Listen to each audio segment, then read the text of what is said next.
Hello viewers, मैं astrologer doctor Shifali. आज श्री शिव महापुराण रुद्र संहिता सती खंड का सप्तम अध्याय शुरू कर रही हूँ।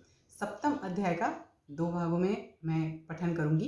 तो अभी जो है सप्तम अध्याय का प्रथम भाग, और जैसे ही मैं समग्र शिव परिवार को नमन करती हूँ वैसे ही ओम शिवक्रतुंड महाकाय सूर्यकोटि समप्रभ निर्विघ्नं कुरु मे देव सर्वकार्येषु सर्वदा।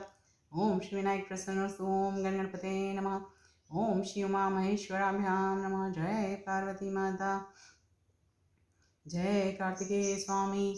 ओम नमः शिवाय, ओम नमः शिवाय, ओम नमः शिवाय।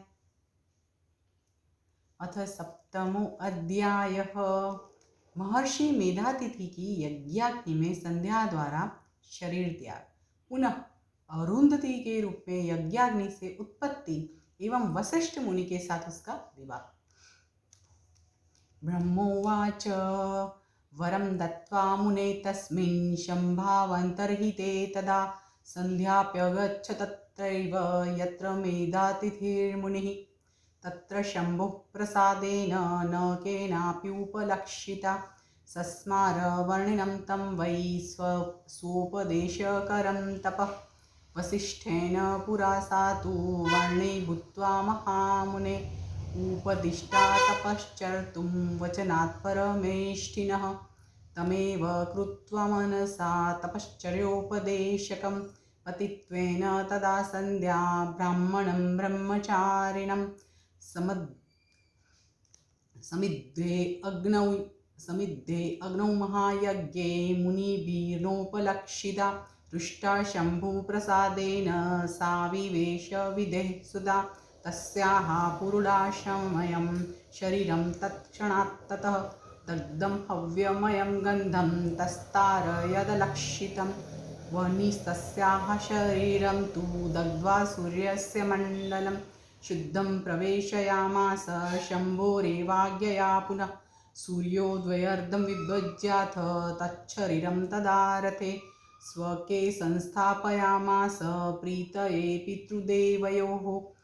तदूर्ध्वभागस्तस्यास्तु शरीरस्य मुनीश्वर प्रातः सन्ध्याभवत् सा तु अहोरात्रादिमध्यगा।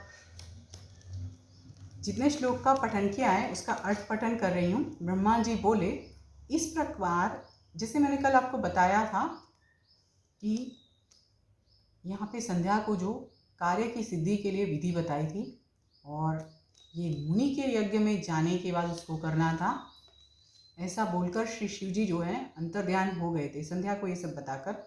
उससे आगे ब्रह्मा जी बोले, इस प्रकार भगवान सदाशिव जब संध्या को वरदान प्रदान कर अंतर्ध्यान हो गए तब संध्या वहाँ गई जहाँ महर्षि मेधातिथि थे।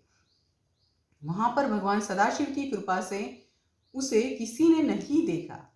उसने उस समय तपस्या के विषय में उपदेश करने वाले उन ब्रह्मचारी का स्मरण किया। हे महामुने, वे ब्रह्मचारी वशिष्ठ मुनि ही थे जो ब्रह्मा जी की आज्ञा से ब्रह्मचारी का रूप धारण कर संध्या को तपस्या के संबंध में उपदेश करने के लिए आए थे। तपश्चर्या का उपदेश करने वाले उन्हीं ब्रह्मचारी ब्राह्मण वशिष्ठ का पति रूप से स्मरण करके वह ब्रह्मपुत्री संध्या प्रसन्न मन से सदाशिव की कृपा से मुनियों द्वारा अलक्षित हो उस महायज्ञ की प्रज्वलित अग्नि में प्रवेश कर गई। उसका समस्त शरीर पुरोडाश के समान तत्क्षण ही जलकर राख हो गया, जिससे अलक्षित रूप से पुरोडाश का गंध चारों ओर फैल गया। पुनः सदाशिव की आज्ञा से अग्नि ने उसके शुद्ध शरीर को भस्म कर सूर्यमंडल में प्रविष्ट करा दिया। तदनंतर सूर्य ने उसके शरीर को दो भागों में विभक्त कर पितरों एवं देवताओं की प्रसन्नता के लिए अपने रथ में स्थापित कर लिया। हे मुनीश्वर, उसके शरीर का जो ऊपर का भाग था वही रात्रि तथा दिन के बीच में होने वाली प्रातः संध्या हुई। आगे के श्लोक का पठन। तच्छेषो भागस्तस्यास्तु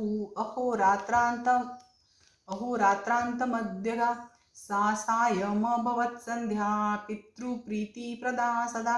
सूर्योदयात् तु प्रथमं यदा स्यादरुणोदयः प्रातः सन्ध्या तदोदेति देवानां प्रीतिकारिणी। अस्तं गते गतः सूर्ये शोणपद्मनिभे सदा उदेति सायं सन्ध्यापि पितॄणां मोदकारिणी।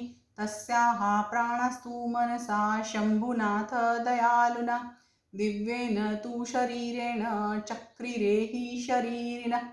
मुनेर्यज्ञावसाने तु सम्प्राप्ते मुनिना तु सा प्राप्ता पुत्री वहनी मध्ये तप्त कांचन सुप्रभा। यहाँ पे प्रथम भाग परिपूर्ण करूंगी। सप्तम अध्याय का अर्थ पठन कर लेती हूँ। यहाँ पे आगे जैसे बताया कि उसके शरीर का जो ऊपर का भाग था वही रात्रि तथा दिन के बीच में होने वाली प्रातः संध्या हुई। जो उसके शरीर का शेष भाग था वही दिन तथा रात्रि के बीच में होने वाली सायं संध्या हुई। जो उसके शरीर का शेष भाग था वही दिन तथा रात्रि के बीच में होने वाली सायं संध्या हुई, जो सदैव ही पितरों की प्रसन्नता का कारण होती है। सूर्योदय के पहले जब अरुणोदय होता है तब देवताओं को प्रसन्न करने वाली प्रातः संध्या का उदय होता है।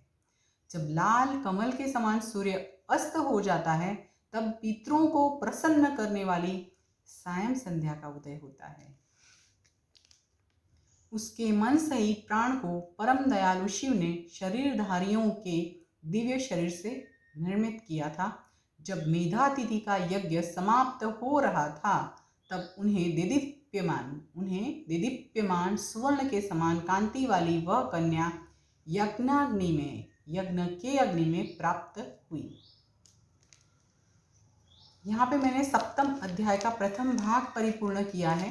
कल द्वितीय भाग लेकर आपके सामने आऊंगी।